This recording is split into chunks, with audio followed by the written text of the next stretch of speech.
Marcos, capítulo 14, versículo 1 a 9. A palavra de Deus diz assim: E dali a 2 dias era a Páscoa e a festa dos pães ázimos. E os principais sacerdotes e os escribas buscavam como o prenderiam com dolo, com engano, e o matariam. Mas eles diziam: não na festa, para que porventura não se faça alvoroço entre o povo. E estando ele em Betânia, assentado à mesa em casa de Simão, o leproso, veio uma mulher que trazia um vaso de alabastro com unguento de nardo puro, de muito preço, e quebrando o vaso, lhe o derramou sobre a cabeça. E alguns houve que em si mesmos se indignaram e disseram: para que se fez este desperdício de unguento? Porque podia vender-se por mais de 300 dinheiro e dá-lo aos pobres. E murmuravam contra ela. Jesus, porém, disse: deixai-a, porque a molestais? Ela fez-me boa obra. Porque sempre tendes os pobres convosco, e podeis fazer-lhe bem, quando quiserdes, mas a mim nem sempre me tendes. E esta fez o que podia, antecipou-se a ungir o meu corpo para a sepultura. Em verdade vos digo que em todas as partes do mundo, onde este evangelho for pregado, também o que ela fez será contado para a sua memória. Pela graça de Deus, eu quero pregar uma mensagem intitulada Quebrando o Vaso. Quebrando o Vaso. Vamos orar. Pai, obrigado pela leitura da sua palavra, fala aos nossos corações.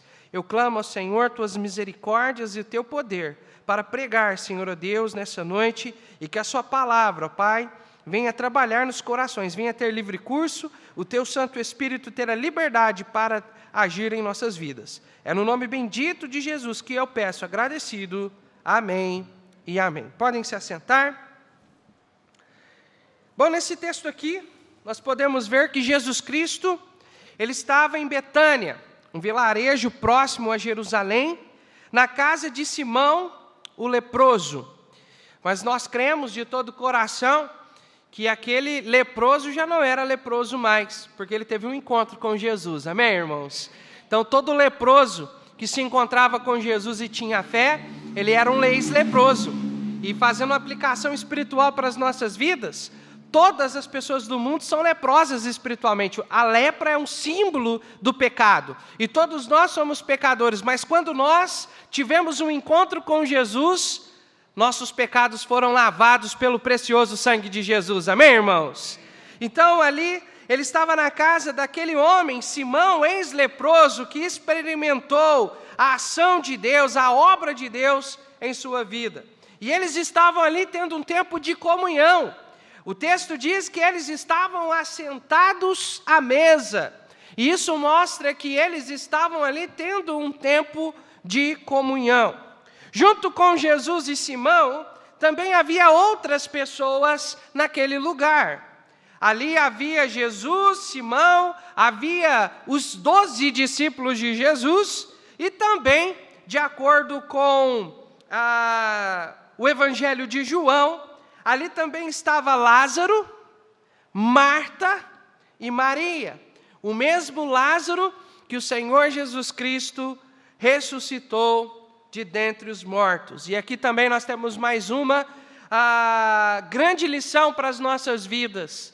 Que por causa do pecado, nós estávamos mortos em ofensas, em pecados, mas quando cremos em Jesus, quando recebemos Jesus Cristo como nosso Senhor e Salvador, Ele nos vivificou, Ele nos deu vida em Cristo Jesus. Amém, irmãos? Então, o salvo em Cristo Jesus, ele tem vida e vida eterna. E Jesus estava ali, tendo esse tempo de comunhão com aqueles amados irmãos, e de repente, veio uma mulher. O texto diz, versículo 3, e estando ele em Betânia, assentado à mesa em casa de Simão, o leproso, veio uma mulher que trazia um vaso de alabastro, com unguento de nardo puro, de muito preço, que quebrando o vaso, lhe o derramou sobre a cabeça. Uma mulher chegou até Jesus, Em suas mãos ela tinha um vaso de alabastro, e dentro deste vaso havia nardo, unguento de nardo puro. Essa imagem que vocês estão vendo aqui no monitor, ela é exatamente uma espécie de vaso de alabastro. O vaso de alabastro, meus amados e muito queridos irmãos, era um frasco, de cerâmica antigo, que era selado para armazenar e conservar propriedades de perfumes e óleos aromáticos. E aqui em Marcos, essa mesma história, ela é descrita em Mateus, no Evangelho de Mateus, e também no Evangelho de João.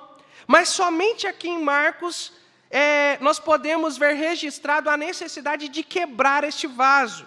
Porque alguns vasos de alabastros, eles eram selados justamente para preservar o aroma, o perfume do óleo ou do perfume que estava ali dentro, assim como vocês estão vendo aqui.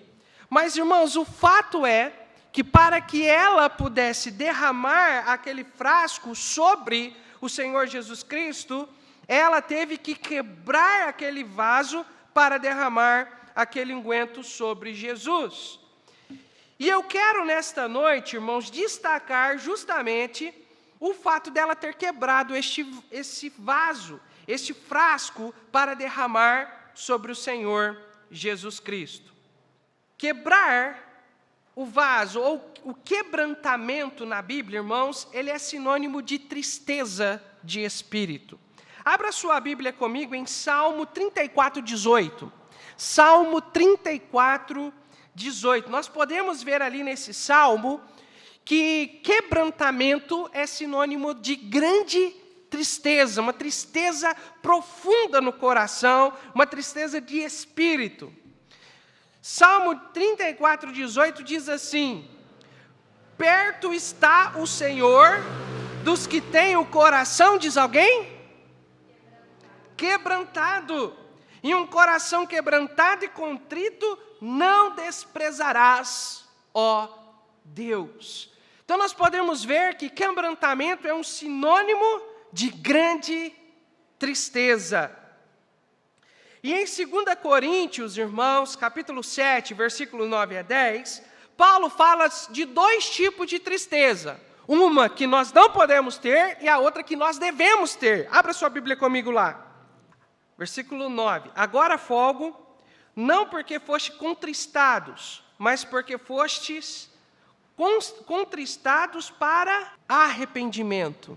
Pois foste contristados segundo Deus, de maneira que por nós não padeceste dano em coisa alguma. Porque a tristeza, segundo Deus, opera, diz alguém?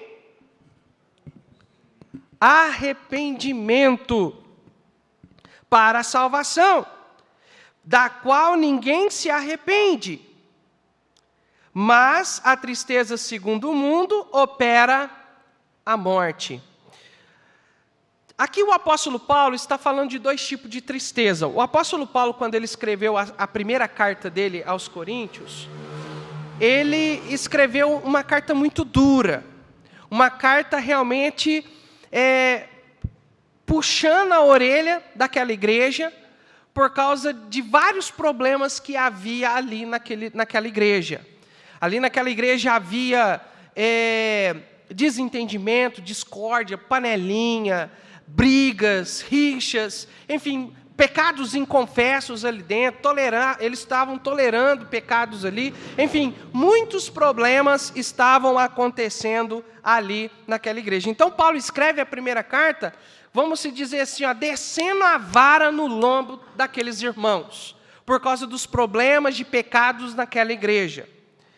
Mas aqui, na segunda carta que ele escreve à igreja de Corinto, ele está falando que a primeira carta produziu grande tristeza na igreja, mas ele estava alegre porque essa tristeza operou arrependimento, operou uma transformação naquela igreja. Aquela igreja se arrependeu dos seus pecados, confessou os seus pecados ao Senhor e produziu transformação.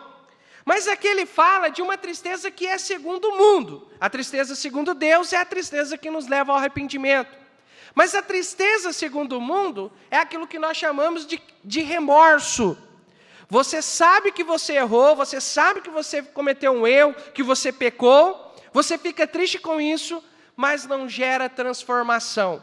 Então isso é uma tristeza que nós não podemos ter. Mas nós precisamos ter aquela tristeza operada por Deus em nossas vidas para nos levar ao arrependimento. E o arrependimento nada mais é, irmãos, que um desejo de mudança em nossas vidas. Uma convicção forte nos nossos corações, desejando uma mudança em nossas vidas. Nós temos o exemplo de Isaías. O profeta Isaías, quando ele foi chamado por Deus para ser profeta, usado por Deus, o profeta Isaías, no capítulo 6, ele tem um encontro com Deus, Beto. Ali ele tem um encontro com o Senhor, e naquele encontro com Deus, 4 coisas acontecem com Isaías. Isaías, ele tem uma grande convicção, uma forte convicção da realidade do seu pecado, uma grande convicção do seu pecado. Isaías se entristece por causa do seu pecado. Isaías, ele tem um grande desejo por mudança em sua vida, e ele clama perdão ao Senhor, clama por misericórdia ao Senhor. Então acontecem essas coisas, quando qualquer pessoa tem um verdadeiro encontro com Deus, acontece isso na vida de qualquer pessoa. Uma forte convicção do pecado, uma grande tristeza causada por essa consciência da realidade do pecado, mas também, irmãos, esse encontro com Deus precisa nos levar ao arrependimento, um grande desejo por mudança em nossas vidas.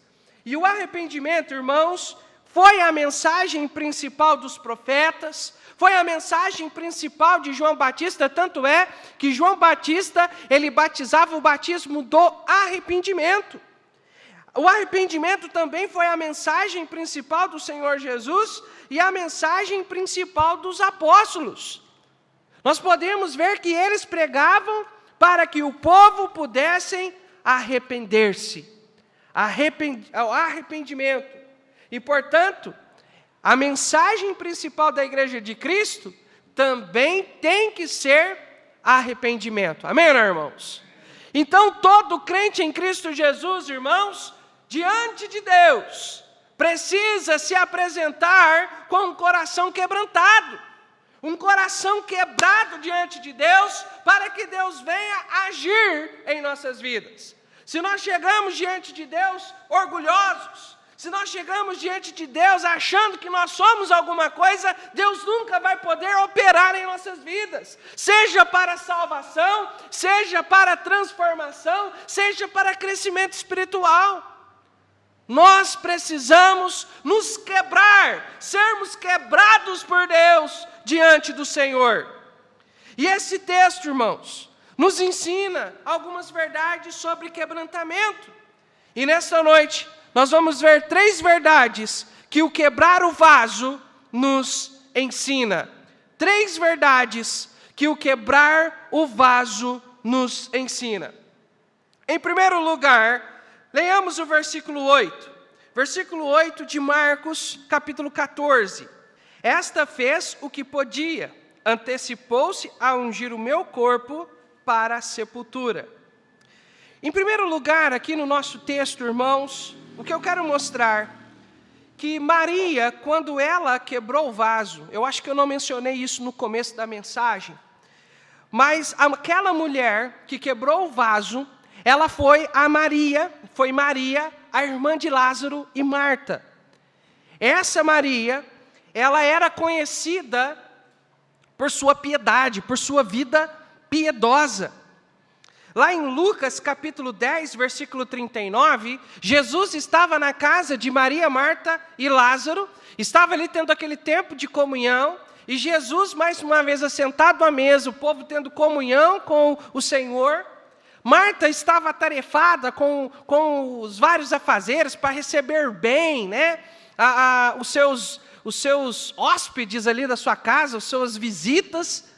Então ela estava correndo para cá, correndo para lá, mas ela estava fazendo na hora que era para prestar atenção no que Jesus estava ensinando. Jesus estava pregando, Jesus estava ensinando naquele momento. Enquanto Marta estava atarefada com muitas coisas, Maria estava onde? Alguém lembra? Estava sentada aos pés do Mestre, bem atenta, dando ouvidos ao que o Mestre estava ensinando. Maria era uma mulher que possuía uma vida profunda de intimidade com Deus. Era uma mulher que amava o Senhor, era uma mulher que tinha comunhão com Deus, ela era uma serva do Senhor. E Maria, quando Jesus falou que havia necessidade dele ser morto, dele ser crucificado, dele ser entregue para morrer, Maria, ela deu ouvidos. Veja comigo, Mateus 26, o texto lá de Mateus 26, deixa seu dedo aí em Marcos que nós vamos estar voltando, mas lá em Mateus, capítulo 26, nós encontramos a mesma narrativa, mas uma narrativa na perspectiva de Mateus, a respeito deste acontecido.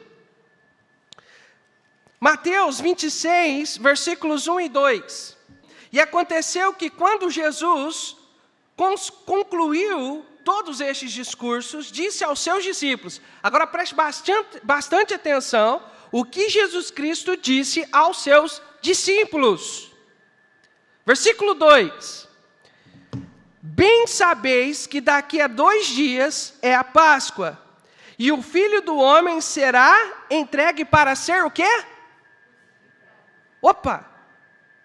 Jesus previamente está dizendo, eu vou ser entregue e eu vou ser crucificado. Jesus, em outras passagens, deixou claro que ele era o Cordeiro de Deus.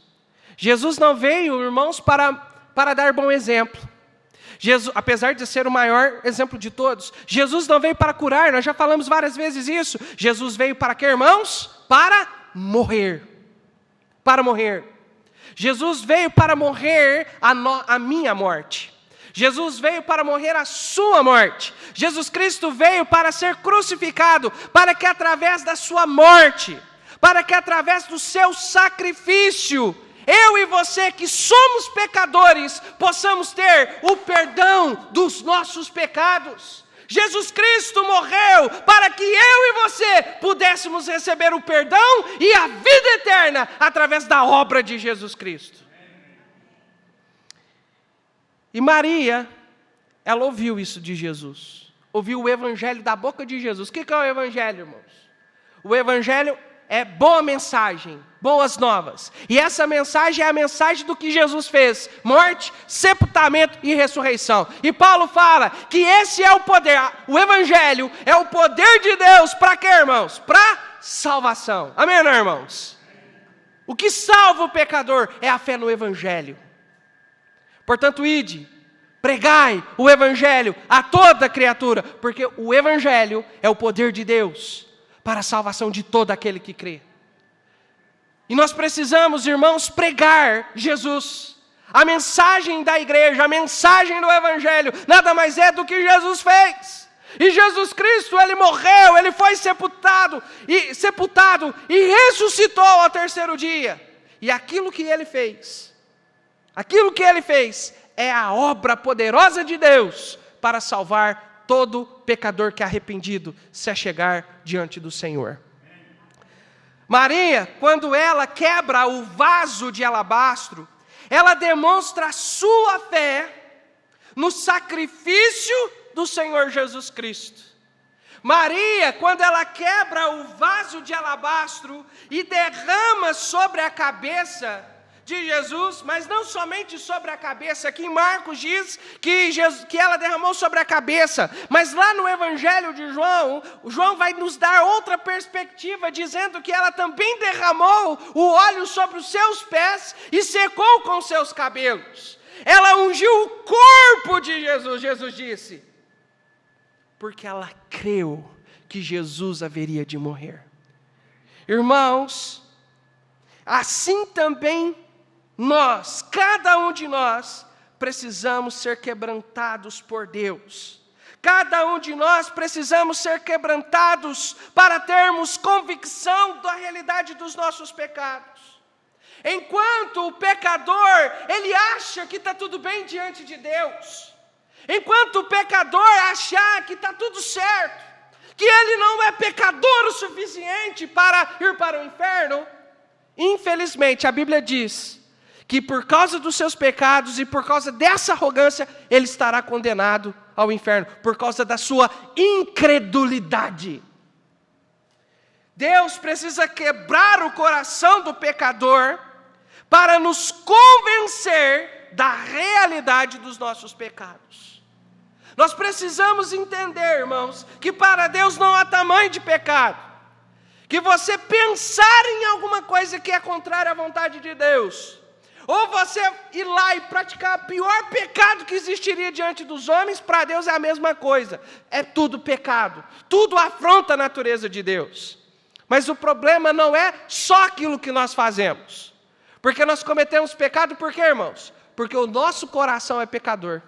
E é o problema do coração que precisa ser resolvido. Jesus Cristo morreu na cruz do Calvário para purificar os nossos corações, para nos dar um coração segundo o coração de Deus, para transformar as nossas vidas e nos dar uma nova vida em Cristo Jesus. E para isso, nós precisamos ter convicção de que nós somos pecadores. Se você não tem convicção de que você é um pecador, você está enganado. Você ainda está com um coração duro. Como nós falamos, quando alguém tem um encontro pessoal com Jesus, de verdade, o que Deus opera na vida é uma forte convicção de pecado. Eu dei o exemplo do meu filho hoje de manhã e me permitem usar esse exemplo novamente. O Estevão cresceu dentro da igreja, já tinha até sido batizado. Mas um dia, lá na chácara, lá no Recanto Areté, em um culto de jovens, Deus quebrou o coração do meu filho. E ele chegou diante de mim com o coração quebrantado, com o coração quebrado, dizendo: Pai, eu estou perdido, eu estou indo para o inferno, Pai, eu sou pecador, eu preciso de Jesus, Pai, me ajuda, Pai. E ali eu tive a oportunidade de mostrar Jesus para o meu filho mais uma vez. E naquele dia, convicto do seu pecado, ele verdadeiramente foi salvo. Amém, irmãos? É isso que o encontro com Cristo faz. Ele nos dá uma forte convicção do pecado. Quebrantados, irmãos, nós precisamos ser quebrados. Para além de ter convicção do pecado, nós sentimos o peso do pecado nas nossas vidas. A Bíblia diz que o salário do pecado é a morte, que o pecado condena ao inferno. E isso, irmãos, é parte da justiça de Deus. Nós servimos um Deus que é amor. Nós servimos um Deus que é um Deus de graça, um Deus de misericórdia, e louvado seja Deus por isso. Mas o nosso Deus também é justiça, nosso Deus também é fogo consumidor, meu amado. Deus não aceita suborno, Ele condena, Ele derrama sua ira, e nós precisamos nos convencer dessa realidade, que Jesus é justiça, e Ele condena. E ao ser convicto do nosso pecado, convicto da nossa realidade do pecado, quando Deus quebra o nosso coração, nós vamos sentir esse peso dos nossos pecados. Conta-se a história de Jonathan Edwards, um grande pregador do século, se eu não me engano, século 17, 18, eu não me lembro exatamente os detalhes. Mas eu lembro que um dia, Jonathan Edwards, ele foi numa igreja, e ele pregou uma mensagem intitulada Pecadores nas mãos de um Deus irado. E ali ele começou a pregar e a demonstrar o quão o pecado é terrível, o quanto Deus ele é justo, o quanto Deus ele é puro, o quanto Deus ele derrama a sua ira sobre o pecado. E se o pecador não se arrepende, ele vai derramar a sua ira sobre o pecador. Enquanto ele estava pregando, pessoas estavam em lágrimas, Havia pessoas até gritando no meio da igreja, com medo do inferno. Pessoas que se agarravam às pilastras do templo, pedindo para Deus ter misericórdia, para que eles não pudessem ser lançados no inferno vivos. Tamanha a convicção do pecado. E Deus trouxe quebrantamento aos seus corações. E naquele dia milhares de almas foram salvas pela graça do Senhor Jesus Cristo. Quando Deus quebra nossos corações, além de nos convencer do pecado, além de nós sentirmos o peso do pecado, Ele vai produzir em nossas vidas o arrependimento para a salvação, conforme nós lemos lá em 2 Coríntios. Deus, Ele vai nos levar ao arrependimento e vai nos levar a clamar: Senhor Jesus, eu sou pecador, estou indo para o inferno, mas tem misericórdia de mim, salva minha alma, purifica-me com teu sangue, me faz uma nova criatura. E então a Bíblia diz que todo aquele que crer no Senhor, diz alguém, será salvo. Pelas minhas obras, não, mas pela obra de Jesus Cristo na cruz do Calvário, irmãos. Pela fé naquilo que Jesus Cristo fez por nós. Quebrantados, irmãos, Deus nos levará à fé unicamente na pessoa do Senhor Jesus Cristo. Nós vamos depositar vamos confiar a nossa confiança da eternidade nas mãos de Jesus Cristo. Senhor, a minha eternidade eu entrego ao Senhor. Eu vou confiar naquilo que o Senhor fez lá na cruz, porque somente aquilo que o Senhor fez na cruz é suficiente para salvar um pecador como eu. O batismo não pode salvar, o dízimo não pode salvar, minha fidelidade aos cultos não pode salvar, meus atos de justiça não podem me salvar. Mas o que Jesus fez na cruz é poderoso para salvar o mais terrível dos pecadores. Porque salvou esse aqui, irmãos. E se Ele salvou esse, Ele pode salvar a qualquer um. Quando Maria quebrou o vaso, ela demonstrou sua fé no Salvador. Em segundo lugar, quando Maria quebrou o vaso, ela ofereceu o que tinha de mais precioso. Veja os versículos 3 e 5. Versículos 3 e 5 de Marcos 14. Marcos 14, 3 e 5. Estando ele em Betânia, sentado à mesa, em casa de Simão, o leproso, veio uma mulher que trazia um vaso de alabastro, com unguento de nardo puro. Diz alguém aí, irmãos? De muito preço. De muito preço. Versículo 5. Aqui um dos discípulos reclamando porque ela quebrou aquele vaso e derramou sobre Jesus. Porque se podia vender por mais de 300 dinheiros e dá-los aos pobres. Irmãos, dentro daquele frasco, daquele vaso de alabastro que ela quebrou, havia nardo, unguento de nardo puro de muito preço. Unguento, irmãos, de nardo, era um óleo aromático muito valioso naquela época. Era feito de uma planta de mesmo nome, de nardo. Essa planta, ela era originária do Nepal, China e Índia.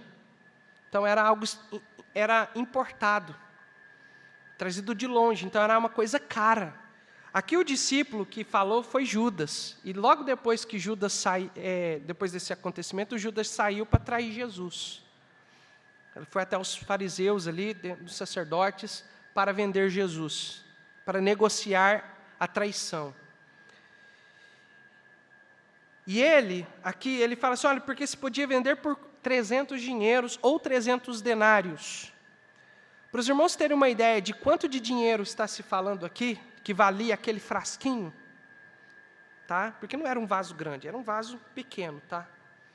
Aquele vaso valia 300 dinheiros. Para os irmãos terem uma ideia, um dinheiro ou um denário era o salário de um dia de trabalho. De um dia de trabalho. 300 denários equivaleria a quase um ano de trabalho de um assalariado daquela época. Você trabalharia o ano todo, sem gastar um centavo. E guardava, então era aquele frasco, pequeno frasco, valia isso. Um ano de salário. É muita coisa, não é, irmãos? Muita coisa. Então era muito valioso.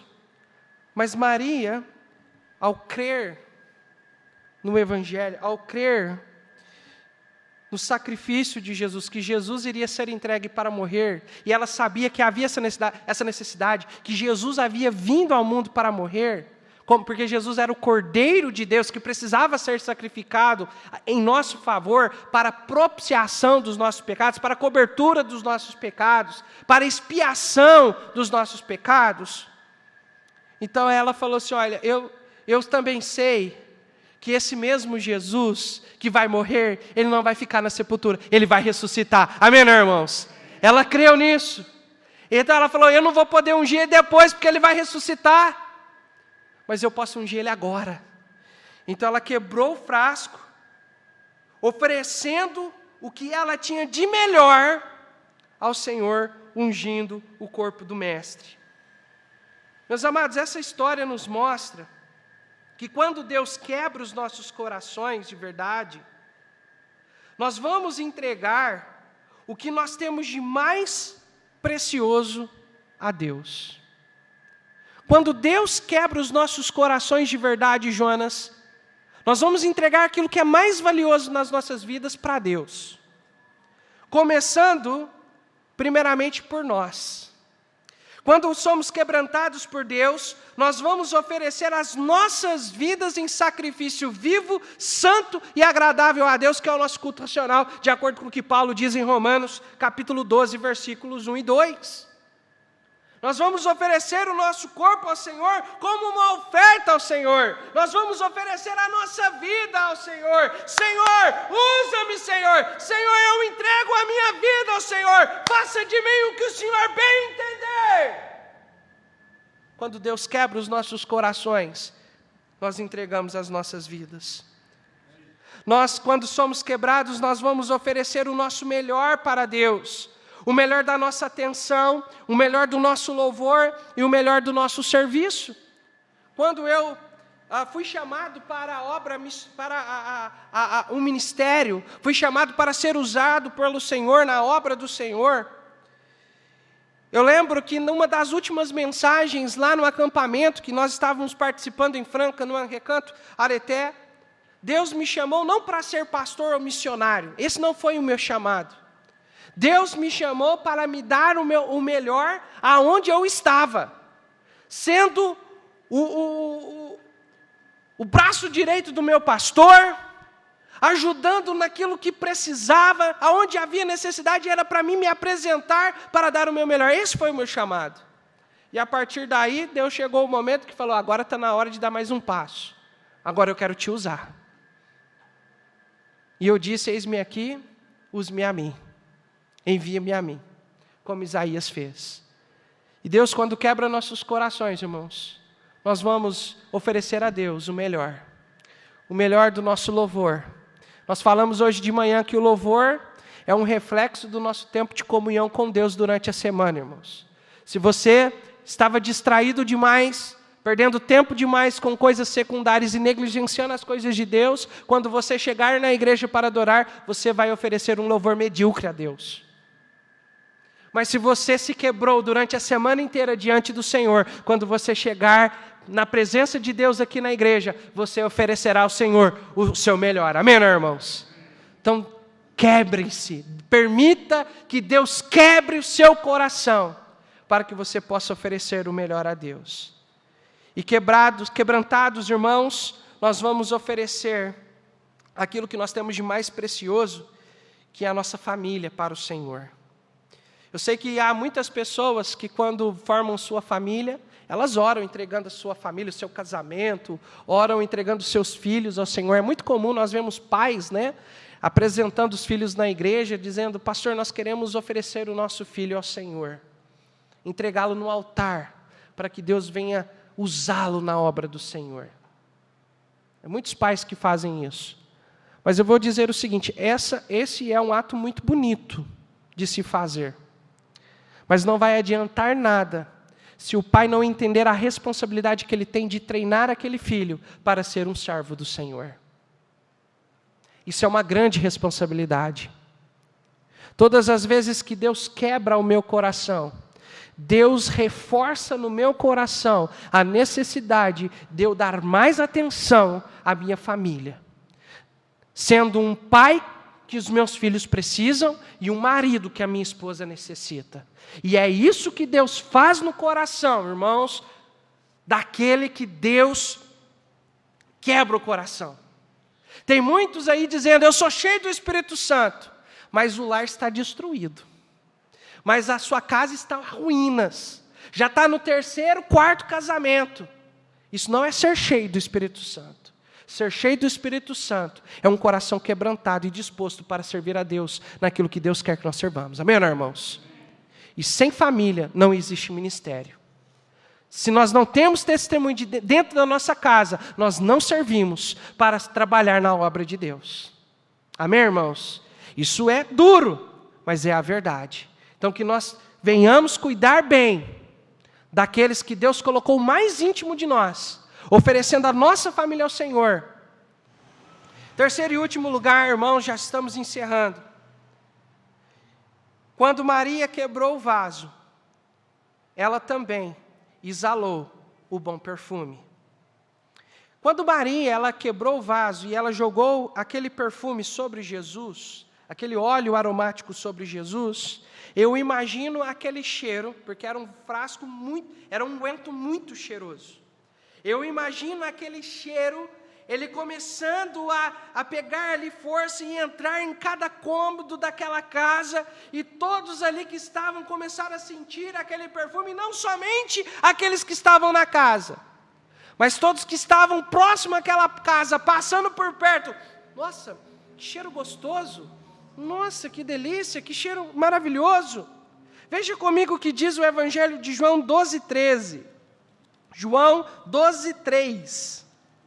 Então Maria, tomando um arrátel de unguento de nardo puro, de muito preço, e ungiu os pés de Jesus e enxugou com seus cabelos. E veja o final do versículo. E encheu-se a casa do cheiro do unguento.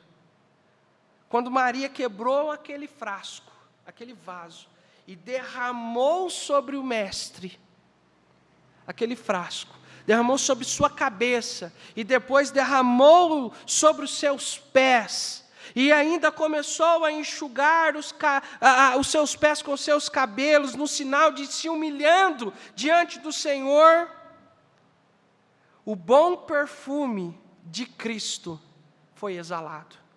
Todos que estavam ali naquela casa, todos que estavam ali em volta daquela casa, perto daquela casa, sentiram o bom perfume de Jesus Cristo. Irmãos, quando Deus quebra os nossos corações, quando Deus, irmãos, Ele começa a trabalhar nas nossas vidas, e Ele quebra o nosso orgulho, Ele quebra os nossos corações, nós, salvos em Cristo, vamos exalar o bom perfume do Senhor Jesus Cristo. Amém, irmãos? Lá em 2 Coríntios 2,15 diz: porque para Deus somos o bom perfume do Senhor Jesus Cristo. Irmãos, quando Deus quebra os nossos corações, nós iremos nos derramar na presença de Deus. Irmãos, eu falei isso para um irmão essa semana, e eu vou falar aqui para os amados irmãos. Nós precisamos aprender a orar. Nós precisamos aprender a orar. Nós criamos ali um hábito, simplesmente, de acorda de manhã, ora ali 2, 3 minutinhos e sai para o trabalho. Aí na hora do almoço, vamos comer, ora ali aquela oração de flash, Aquela oração: Pai, que não faça mal, mas faça bem, em nome de Jesus, amém. E aí já vai almoçar. No café da tarde, na janta, a mesma coisa. Na hora de dormir, chega ali nos pés da cama, alguns nem têm coragem de ajoelhar. E muito menos de ficar sentado, deitado mesmo ali. Senhor, abençoe esse dia, em nome de Jesus, amém. Eu vou falar, isso tem sua importância. Graças a Deus, se você faz isso, é bom. Mas, irmãos, isso não é suficiente, não. Não é não? Irmãos, Deus só vai operar nas nossas vidas quando nós nos derramarmos na presença de Deus. Quando lá, Beto, naquele íntimo, naquele lugar secreto de oração, nós nos quebrarmos diante do Senhor e nos derramarmos diante dEle, apresentando nossas angústias, nossas dores, nossas limitações, apresentarmos diante de Deus aquilo que nós queremos, mas que é impossível aos nossos olhos. Quando nós nos derramamos, irmãos, diante de Deus, Deus, Ele abre os seus ouvidos para nos ouvir, irmãos. Nós lemos no começo da mensagem o versículo, Salmo 34, 18.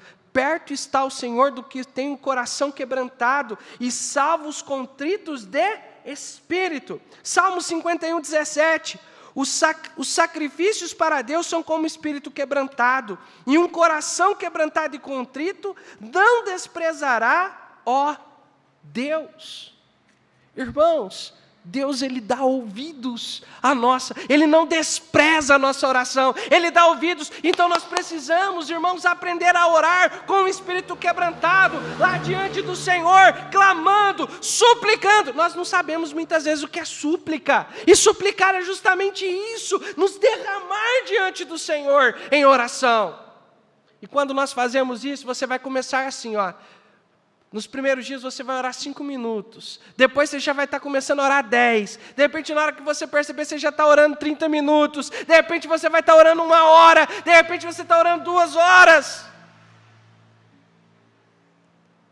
A história fala dos grandes avivamentos que houve na Europa no século 17.